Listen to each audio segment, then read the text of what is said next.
Rural నియోజకవర్గ అభ్యర్థి కులాచారి దినేష్ గారిని కూడా శాల్వతో సత్కరించాల్సిందిగా మనవి. భారత్ మాతా కీ నరేంద్ర మోడీ గారి నాయకత్వం, జేపీ నడ్డా గారి నాయకత్వం. ఈ సభను ఉద్దేశించి భారతీయ జనతా పార్టీ జాతీయ అధ్యక్షులు జయప్రకాష్ నడ్డా గారిని మాట్లాడవలసిందిగా కోరుతా ఉన్నాం. ముందుగా జిల్లా అధ్యక్షులు బసవ లక్ష్మీనరసింహ గారిని మాట్లాడు. భారత్ మాతా కే నిజామాబాద్ అర్బన్ నియోజకవర్గము రూరల్ నియోజకవర్గానికి ఈ సభకు ముఖ్య అతిథిగా విచ్చేసిన పెద్దలు జేపీ నడ్డా గారికి స్వాగతం సుస్వాగతం. అదేవిధంగా వేదికపై ఉన్న నాయకులకు, వేదిక ముందున్న పెద్దలకు, అమ్మలకు, అక్కలకు, ప్రతి ఒక్కరికి, మీడియా మిత్రులకు శుభాకాంక్షలు తెలియజేస్తూ ఈరోజు ఏదైతే ఉందో భారతీయ జనతా పార్టీ ఒక బీసీ నినాదంతో ఎలక్షన్లకు వెళ్లడం జరిగింది. ఇక్కడ భారతీయ జనతా పార్టీ అంటేనే ఒక సామాజిక సమీకరణలకు పేరున్న భారతీయ జనతా పార్టీ. ఈరోజు ప్రధానమంత్రిని భారతీయ జనతా పార్టీ చేసిందంటే ఒక బీసీ బిడ్డను ప్రధానమంత్రి చేసింది భారతీయ జనతా పార్టీ. అదేవిధంగా ఈరోజు ముర్ము గారిని మనకు ప్రెసిడెంట్ గా చేసిందంటే భారతీయ జనతా పార్టీ. అన్ని రకాలుగా సామాజిక సమీకరణలతోటి భారతీయ జనతా పార్టీ అందరి మన్నలను నమ్ముతూ ఈరోజు డబుల్ ఇంజన్ సర్కార్ వచ్చే విధంగా తెలంగాణలో కూడా బీసీ ముఖ్యమంత్రిని చేయాలనే ఆలోచనతోటే బీసీ ముఖ్యమంత్రిని కూడా డిక్లేర్ చేయడం బీఆర్ఎస్ పార్టీ కానీ కాంగ్రెస్ పార్టీ కానీ ఎవరు కూడా చేయని సాహసం ఈరోజు భారతీయ పార్టీ చేసిందంటే పూర్తిగా బీసీలకు అనుకూలంగా ఉండి సామాజిక న్యాయం చేసే దిశగా భారతీయ జనతా పార్టీ చేస్తున్నది. కాబట్టి ఈరోజు తెలంగాణలో ప్రజలందరూ కూడా భారతీయ జనతా పార్టీ అడుగులేస్తున్నారు. ఆ అడుగులకు అనుగుణంగా తప్పకుండా భారతీయ జనతా పార్టీ అధికారంలోకి వస్తుందని కూడా ఈ సందర్భంగా నేను తెలియజేస్తున్నాను. ముఖ్యంగా ఒకటే గుర్తుంచుకోవాలి, ఈరోజు కేసీఆర్ గానీ కాంగ్రెస్ ప్రభుత్వం గానీ ప్రజలకు చేసింది ఏమీ లేదు. కేసీఆర్ ప్రభుత్వం అవినీతి చేస్తే కాంగ్రెస్ ప్రభుత్వం పూర్తిగా స్కాములతో నిండిపోయి 50-60 సంవత్సరాలుగా స్కాములు చేసి ఈరోజు ప్రజలు చీకొట్టే పరిస్థితుల్లో ప్రజలున్నారు. కాబట్టి దయచేసి ప్రజలందరికీ కూడా నేను విజ్ఞప్తి చేస్తున్నాను, ఈరోజు భారతీయ జనతా పార్టీని ఆదరించండి. భారతీయ జనతా పార్టీ ఎప్పుడు కూడా ఒక కల్మషం లేని, అవినీతి లేని సామ్రాజ్యాన్ని మనం నెలకొల్పే విధంగా గౌరవ ప్రధానమంత్రి మనకు పనిచేస్తున్నాడు. కాబట్టి తెలంగాణలో కూడా ఈరోజు భారతీయ జనతా పార్టీ జెండా ఎగరవేసి అధికారంలో వచ్చే దిశగా మనం పనిచేయాలి. మనమందరం కూడా సహాయం చేస్తూ ఈరోజు భారతీయ జనతా పార్టీ అభ్యర్థులను గెలిపించాలి. ముఖ్యంగా నిజామాబాద్ లోని 5 నియోజకవర్గాల్లో భారతీయ జనతా పార్టీలని అభ్యర్థులను గెలిపించాలని చెప్పి కోరుకుంటూ ఈ అవకాశం ఇచ్చిన ప్రతి ఒక్కరికి కూడా ధన్యవాదాలు తెలియజేస్తున్నాను. ఇప్పుడు మనకు పెద్దలు గౌరవనీయులు మనకు ముఖ్య అతిథిగా విచ్చేసిన జేపీ నడ్డా గారు మనకు జాతీయ అధ్యక్షులు వారిని ప్రసంగించవలసిందిగా కోరుతున్నాను. बोलिए भारत माता की, भारत माता की, भारत माता की। आज के इस चुनावी सभा में मंच पर विराजमान हमारे जिला के अध्यक्ष श्री बसवापुरम लक्ष्मीनरसैया जी, हमारे यहां निजामाबाद शहरी विधानसभा के उम्मीदवार श्री धनपाल सूर्य नारायण गुप्ता जी और हमारे निजामाबाद ग्रामीण विधानसभा के उम्मीदवार दिनेश कुलाचारी जी, हमारे वेंकट रमन जी, कल्लेम बल्ला रेड्डी जी और हमारे पल्ले गंगा रेड्डी जी जो भारतीय जनता पार्टी के राष्ट्रीय सचिव हैं, और यहां उपस्थित निजामाबाद में इतनी बड़ी संख्या में एकत्र आए देवी और सज्जनों, ये मेरा सौभाग्य है कि मुझे आज यहां निजामाबाद के क्षेत्र में विधानसभा के लिए हमारे गुप्ता जी और कुलाचारी जी के लिए मुझे आने का सौभाग्य मिला है। मैं इतनी बड़ी संख्या देख रहा हूं, मीडिया के मेरे साथी भी हैं, आपका जो जोश और उत्साह मैं देख रहा हूं वह मुझे स्पष्ट बता रहा है कि आपने हमारे दोनों प्रत्याशियों को चुनाव जिताकर हैदराबाद भेजने का मन बना लिया है, ये बात स्पष्ट दिखती है। मित्रों, यह चुनाव सिर्फ किसी को और भारतीय जनता पार्टी के प्रत्याशी को हैदराबाद भेजने का ही नहीं है। यह चुनाव तेलंगाना की आने वाले समय में तकदीर और तस्वीर दोनों बदलने का मौका है और दोनों को अच्छा करने का मौका है। इसलिए भारतीय जनता पार्टी के प्रत्याशियों की तरफ से मैं आपको ये बताने आया हूं कि यह चुनाव अगर बीजेपी जीतती है तो तेलंगाना की तस्वीर और तकदीर जरूर बदलेगी, ये बात पक्की है। मैं यहां ये भी आपको बताना चाहता हूं कि जिन लोगों ने तेलंगाना के लिए लड़ाई लड़ी और तेलंगाना अलग प्रदेश बने, इसके लिए अपना जीवन लगाया, उन लोगों को पीछे करके आज केसीआर ने सिवाय अपने परिवार को बढ़ाने के और कोई काम नहीं किया।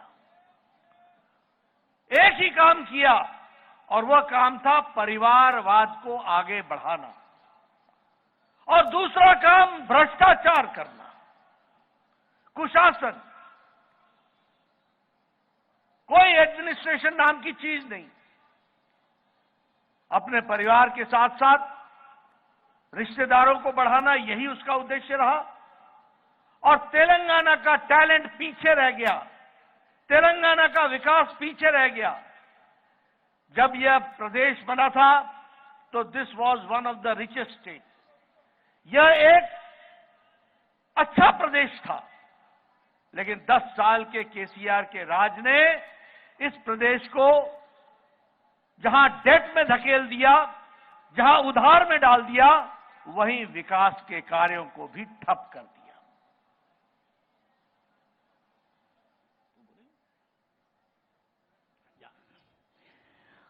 జిల్లా అధ్యక్షుడు బస్వాడి లక్ష్మీ నరసయ్య గారికి, ధన్పాల్ గుప్తా గారికి, గ్రామీణ నిజామాబాద్ అభ్యర్థి అయినటువంటి దినేష్ కులాచారి గారికి, మిగతా అందరికీ అవసరం లేదు। आप हिंदी समझते हैं? ठीक है, तो फिर मैं बिना ट्रांसलेशन के बोल रहा हूं। मित्रों, जब मैं परिवारवाद की बात बोलता हूं तो मैं ये भी आपको बताना चाहता हूं कि सिर्फ केसीआर का सवाल नहीं है। ये सारे देश में जितनी भी परिवारवाद की पार्टियां हैं, उससे लड़ने का काम और देश में राष्ट्रीय पार्टी आगे बढ़े, इसका काम किसी ने लिया है तो भारतीय जनता पार्टी ने लिया है। आपको मैं अगर भारत की तस्वीर खींच के दिखाऊं, जम्मू कश्मीर में फरूक अब्दुल्ला और उसका बेटा उमर अब्दुल्ला, जिससे हम लड़ते हैं। जम्मू कश्मीर में पहले मुफ्ती साहब, अब बाद में महबूबा मुफ्ती। पंजाब में प्रकाश सिंह बादल थे, अब सुखबीर सिंह बादल। हरियाणा में चौटाला भाई। उत्तर प्रदेश में हमारी लड़ाई समाजवादी पार्टी की, जिसके नेता मुलायम रहे, बाद में अखिलेश और डिंपल। बिहार में हम लड़ते हैं तो लालू से, लालू के बाद राबड़ी, राबड़ी के बाद तेजस्वी, तेजस्वी के बाद तेज प्रताप। बंगाल में हमारी लड़ाई होती है तो वह भी ममता और उसका भतीजा। और आंध्र में भी जब लड़ाई होती है तो पहले वाईएसआर, अब जगन मोहन रेड्डी। तमिलनाडु में भी उदयनिधि, पहले करुणानिधि, स्टालिन, उदयनिधि स्टालिन। और यहां भी केसीआर, केटीआर, कविता, उसका बेटा, यही परिवार है और कुछ नहीं है, यह भी हमको समझना चाहिए। इसलिए परिवारवाद के खिलाफ ये लड़ाई भारतीय जनता पार्टी लड़ती है और आगे बढ़ने की दृष्टि से आप लोगों का विकास हो, सबका साथ, सबका विकास, सबका विश्वास, सबका प्रयास, इस बात को हम आगे बढ़ाने के लिए चले हैं।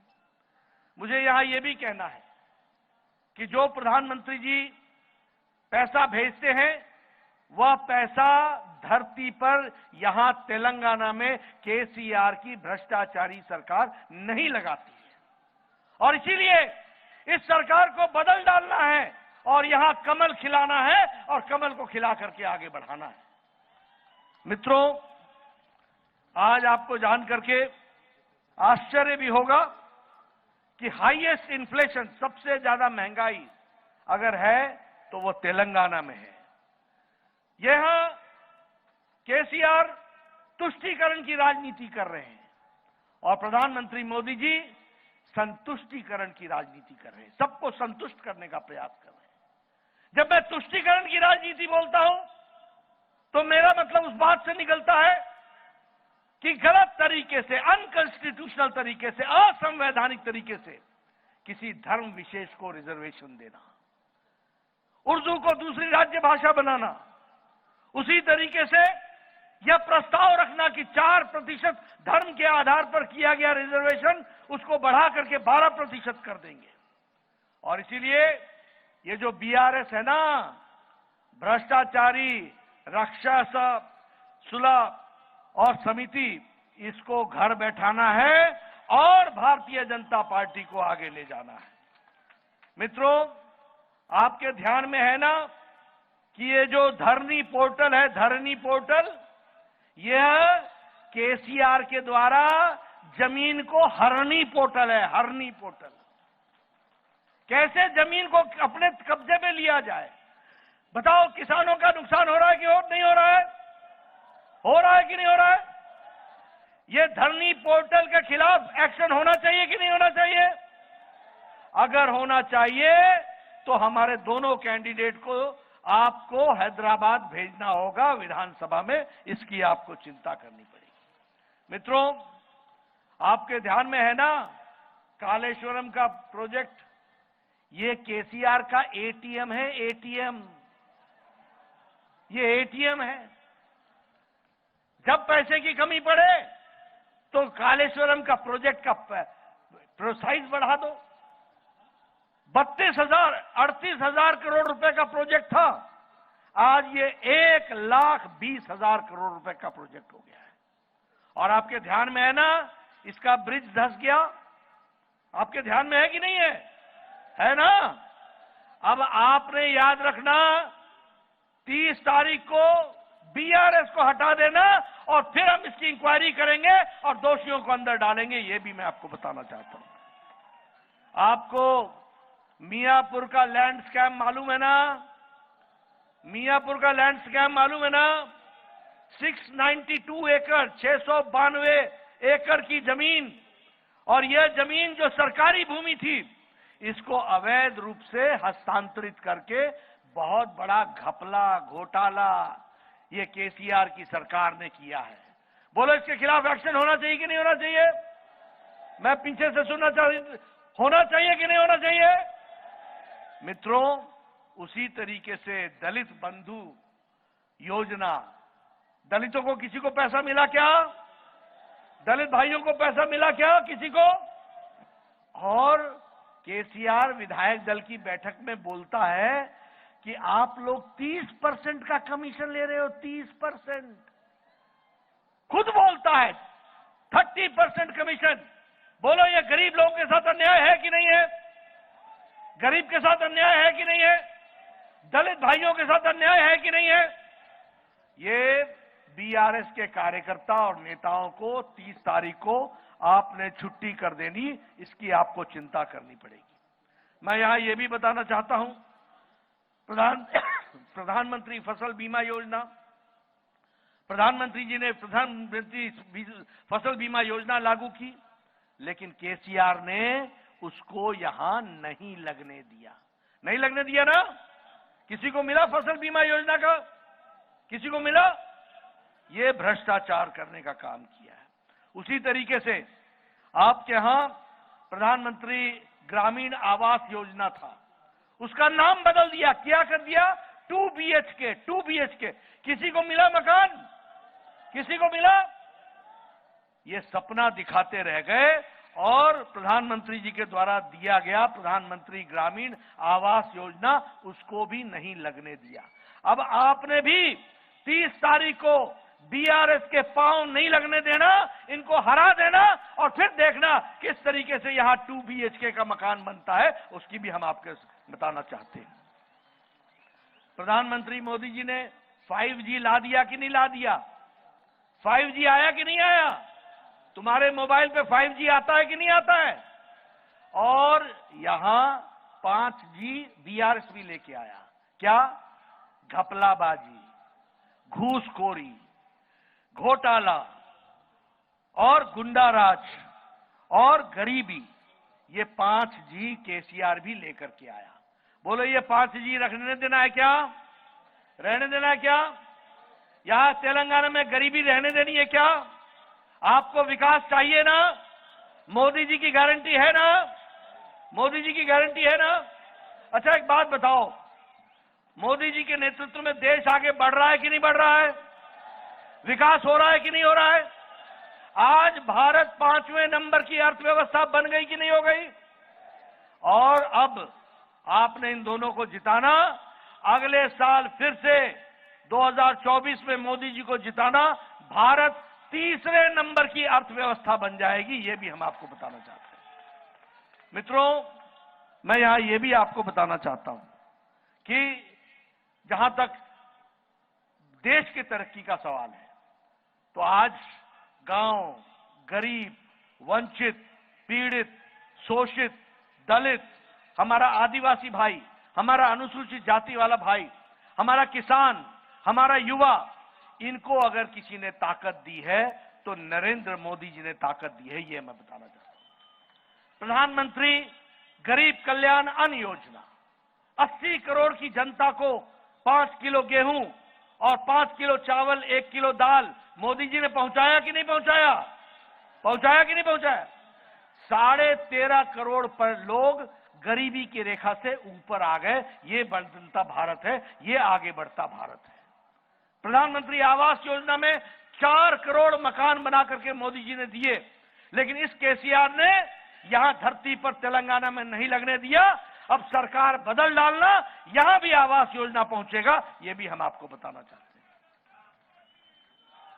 प्रधानमंत्री आयुष्मान भारत, मैं ही स्वास्थ्य मंत्री था, इन्होंने आयुष्मान भारत को यहां धरती पर लागू करने से रोका शुरू में, बाद में लागू किया। अब मैं आपको बताता हूं, आज आपको 5 लाख रुपए मिल रहा है, आने वाले समय में आपको साल का 10 लाख रुपए का मुफ्त का इलाज मिलेगा। इसकी भी हम व्यवस्था की है। और इसी तरीके से हम यह भी आपको बताना चाहते हैं कि विकास के दृष्टि से अगर हम प्रधानमंत्री ग्रामीण योजना की बात करें, स्वच्छता अभियान की बात करें, उज्ज्वला योजना की बात करें, उजाला योजना की बात करें, ये सारी योजनाओं को धरती पर उतारने का काम प्रधानमंत्री मोदी जी ने किया और उसमें रोड़ा लगाने का काम, रोकने का काम केसीआर ने किया। ये भी हमको ध्यान में रखना होगा। मित्रों, आपका ज्यादा समय नहीं लूंगा, लेकिन कुछ बातें आपके सामने बताऊंगा।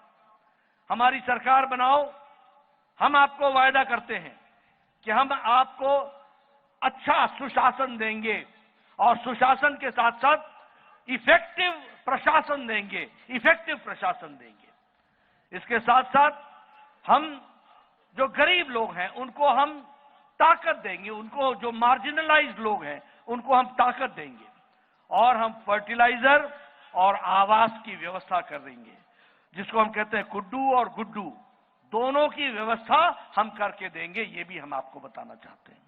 और इसी तरीके से फार्मर्स को हम प्रायोरिटी देंगे और महिलाओं को हम ताकत देंगे। ये जो असंवैधानिक तरीके से जो रिजर्वेशन किसी एक धर्म को दिया गया है, यह असंवैधानिक रिजर्वेशन हम समाप्त कर डालेंगे और रिजर्वेशन जो इनको मिलता है, ये बैकवर्ड कास्ट, बीसी, हमारे ओबीसी, हमारे एससी, हमारे एसटी, इनको मिलेगा। इसकी हम व्यवस्था करेंगे। आपको मालूम है कि आपके पड़ोस में पेट्रोल सस्ता है और यहां डीजल महंगा है और पेट्रोल महंगा है। हम वैट को घटाएंगे और पेट्रोल और डीजल सस्ता करेंगे। ये भी हम आपको बताना चाहते हैं। इसी तरीके से जो हम लोगों को प्रति एकड़ फर्टिलाइजर के लिए 18,000 रुपए जो सब्सिडी मिलती है उसके ऊपर हम 2,500 रुपए का इनपुट सहायता प्रदान करेंगे सीमांत किसानों को। इसकी भी हम व्यवस्था करेंगे। और इसके साथ साथ अभी प्रधानमंत्री जी ने हल्दी बोर्ड घोषित किया है। हल्दी के दाम को आपको सही दाम मिल सके और हल्दी का प्रोसेसिंग प्लांट भी लगे, इसकी भी हम चिंता करेंगे और इसकी भी हम व्यवस्था करेंगे। इसके साथ साथ धान पर 3,100 रुपए, जो धान पर 3,100 रुपए हम एमएसपी देंगे और हल्दी के लिए भी हम इफेक्टिव मार्केट इंटरवेंशन स्कीम बनाएंगे।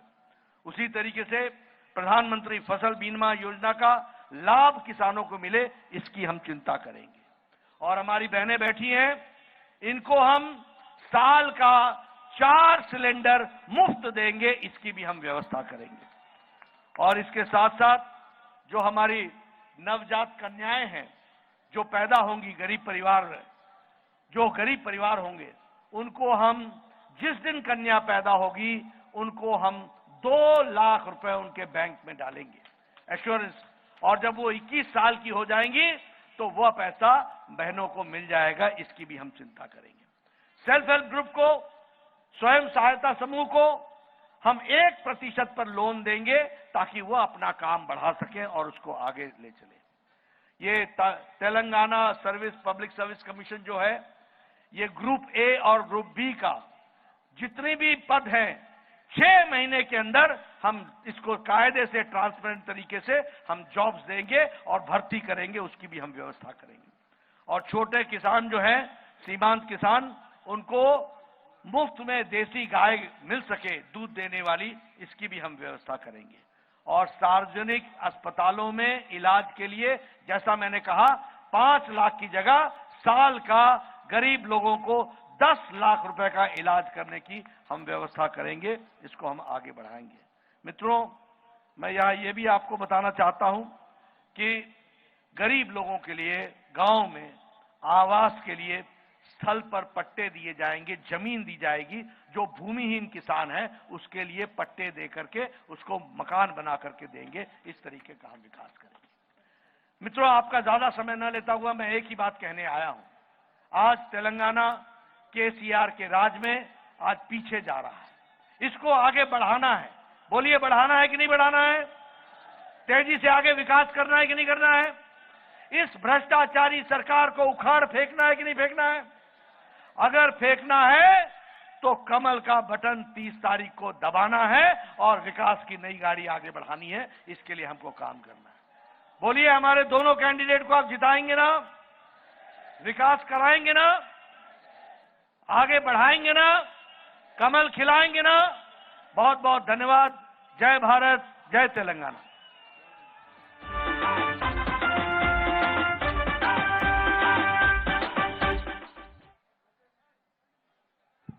దయచేసి స్టేజ్ మీద ముందుకు రావద్దు. ఇప్పుడు కొంతమంది కొత్తగా నూతనంగా జాయిన్ అవుతున్నారు. ఎవరు ముందుకు రావద్దు దయచేసి. ఎవరి ప్లేస్ లో వాళ్ళే ఉండాలా.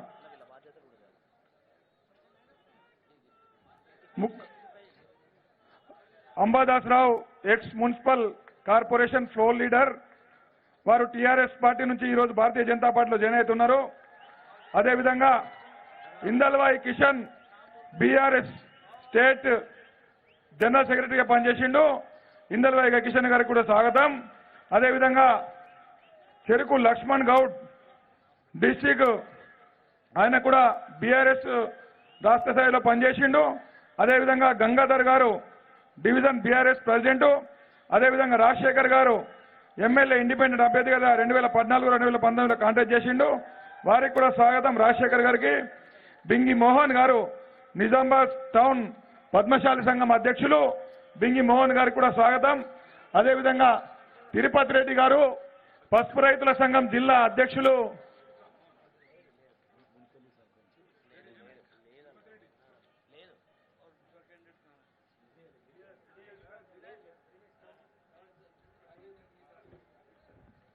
भारत माता की, भारतीय जनता पार्टी, भारतीय जनता पार्टी। నరేంద్ర మోడీ గారి